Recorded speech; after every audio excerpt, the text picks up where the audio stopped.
Okay, now Sana ma'am will come and speak something in front of you. So clap for Sana ma'am.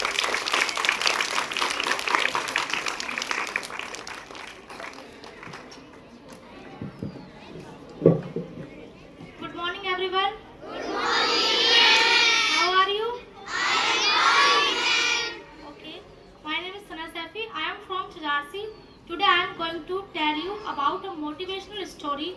But before started, I would like to say thanks to my dear director sir and principal ma'am who has given me this golden opportunity to speak from here. So let's start. एक बार की बात है, एक पहाड़ी से घिरे हुए एक छोटे से गांव में एक किसान का बेटा मोहन रहता था। मोहन बहुत सच्चे दिल का बच्चा था और वो बहुत मेहनती था, लेकिन उसके दिल में एक हीन भावना थी कि वो दूसरों से अपनी तुलना करता था। जब गांव में दौड़ होती थी तो बच्चे दौड़ लगाते, लेकिन वो पीछे रह जाता था। तो इस बात से वो बहुत दुखी होता कि मैं पीछे क्यों रह जाता हूँ, मैं आगे क्यों नहीं हो पाता हूँ सबसे। फिर गांव में खेल होते तो कुछ बच्चे दौड़ जाते, कुछ ऊंची कूद करते, कुछ गाना गाते और कुछ अच्छे से बांसुरी बजाते, लेकिन मोहन फिर भी पीछे हो जाता और वो निराश होकर बहुत उदास होता, निराश हो जाता और कहता कि मैं ऐसा साधारण बच्चा क्यों हूँ कि मैं किसी से आगे नहीं निकल पाता हूँ, हर बार मैं पीछे रह जाता हूँ। फिर उदास होकर वो एक जंगल में जाता है। वहां पर शांत बहती हुई नदी के किनारे एक पीपल का बहुत बड़ा पेड़ है। उस पेड़ के पास एक साधु बैठे हुए हैं और वो ध्यान करते हैं। तभी वो मोहन उस साधु के पास जाकर बैठ जाता है और रोने लगता है। साधु की आंख खुलती है और जैसे ही साधु की आंख खुलती है, साधु मोहन से पूछते हैं कि तुम क्यों रो रहे हो, क्या परेशानी है तुम्हें। तभी मोहन बोलता है कि बाबा, मैं इतना साधारण बच्चा कैसे हूँ कि मैं किसी के सामने कुछ भी नहीं कर पाता हूँ। हमेशा सब बच्चे मुझसे आगे निकल जाते हैं, लेकिन मैं आगे नहीं निकल पाता हूँ, मैं हमेशा पीछे ही रह जाता हूँ। क्या मैं भविष्य में कुछ नहीं कर पाऊंगा? मैं इस बात को लेकर बहुत उदास रहता हूँ। तभी वो साधु उसकी बात सुनकर मुस्कुराए और बोले कि सुनो बेटा, क्या तुम मेरा एक काम करोगे? मोहन ने कहा, बिल्कुल, मैं आपका काम करूंगा। साधु ने उस बच्चे को 2 बीज निकाल कर दिए, जिसमें एक पीपल का बीज था और दूसरा सूरजमुखी का था। साधु ने कहा कि आप इन दोनों बीज को ले जाकर खेत में लगा देना और इसमें रोजाना पानी देना है आपको और इसकी देखभाल करनी है, बस आपको यही काम करना है। मोहन उन बीज को लेकर चल दिया। उसने साधु से कोई सवाल नहीं किया और वो जाकर उन बीज को बो देता है। जैसे ही वो बीज बोता है, समय गुजरता जाता है, सूरजमुखी का पौधा बन जाता है और उस पर फूल आने लगते हैं। तो लोग, गांव के जो लोग थे, वो उसकी हरियाली और पीली पंखुड़ियों के बना फूल को देखते हैं और उसकी प्रशंसा करते हैं। उसको कहते हैं कि कितना सुंदर फूल है और धीरे धीरे वो बड़ा हो जाता है। फिर सभी लोग गांव के उसकी तारीफ करते हैं और उसके पास आकर फोटो खिंचवाने लगते हैं। तभी कुछ बच्चे कहते हैं, वाह, कितना सुंदर फूल है। मोहन यह देखकर फिर निराश हो जाता है कि जो पीपल का पेड़ था वो अभी तक अंकुरित नहीं हुआ था और वो सोचता है कि मैं भी इस पेड़ के जैसा ही हूँ, ना ही मैं कुछ काम जल्दी से कर पाता हूँ और यह भी मेरे तरह नाकाम है, मतलब ये जल्दी से नहीं हुआ है, ऐसे मैं ही पीछे रह जाता हूँ।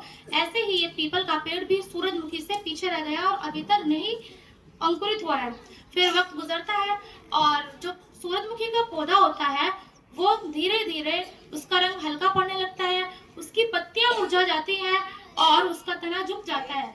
फिर कुछ दिनों बाद वो पेड़ वहां से खत्म हो जाता है। तभी लेकिन मोहन जो है वो पीपल के पेड़ में पानी डालना बंद नहीं करता है, उसकी देखभाल करता रहता है।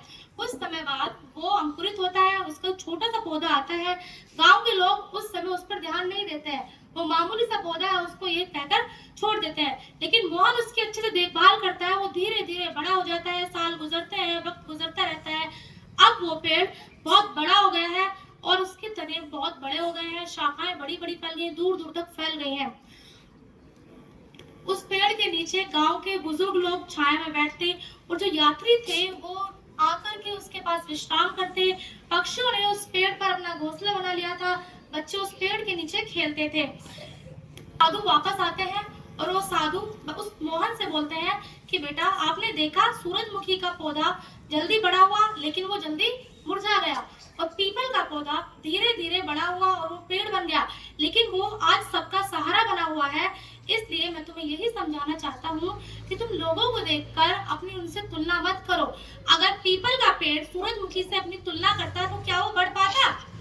नहीं बढ़ पाता। जोर से बोलो। क्या वो बढ़ पाता? नहीं बढ़ पाता। तो साधु उस बच्चे को यही समझाना चाहते हैं और बच्चा समझ जाता है।